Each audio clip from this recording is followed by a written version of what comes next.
Mahabub Nagar parliament ఎన్నికల polling కు అన్ని ఏర్పాట్లు చేశామని జిల్లా కలెక్టర్ రవి నాయక్ తెలిపారు. 12 రకాల గుర్తింపు కార్డులలో ఏ ఒక్క గుర్తింపు కార్డు తీసుకొచ్చినా ఓటు హక్కు వినియోగించుకోవాలని సూచించారు. పోలింగ్ కేంద్రాల వద్ద పటిష్టమైన పోలీస్ భద్రతతో పాటు 144 సెక్షన్ అమలు చేసి పోలింగ్ నిర్వహిస్తున్నామన్నారు.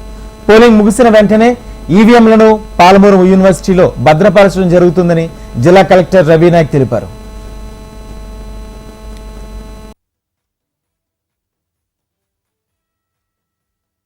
జరగబోయే మహబూబ్ నగర్ పార్లమెంట్ ఎన్నికకు సంబంధించి 7 సెగ్మెంట్లలో ఈరోజు material distribution, batching of police personnel, polling personnel, micro observers, webcasting వాళ్ళ జరుగుతూ ఉంది.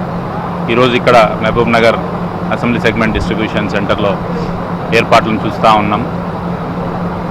32 సెక్టార్ల ద్వారా పోలింగ్ పర్సనల్ని 32 వెహికల్స్లో పోలింగ్ పర్సనల్ని వాళ్ళకి కేటాయించిన పోలింగ్ స్టేషన్స్కి పంపిస్తాము.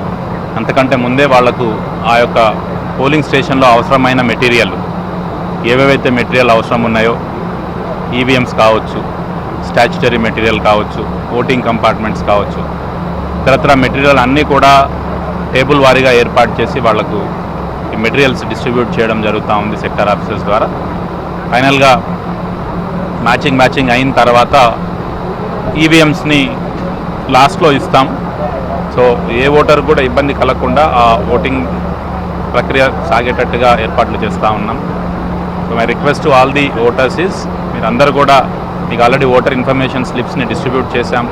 ఆ ఓటర్ ఇన్ఫర్మేషన్ స్లిప్లో ఉన్న polling station number, serial number చూసుకొని మీకు ఆ పోలింగ్ విఐఎస్ వెనకాల మ్యాప్ కూడా ఆ పోలింగ్ స్టేషన్కి ఎట్లా చేరుకోవాలి అన్న మ్యాప్ కూడా దాంట్లో ఉంటుంది.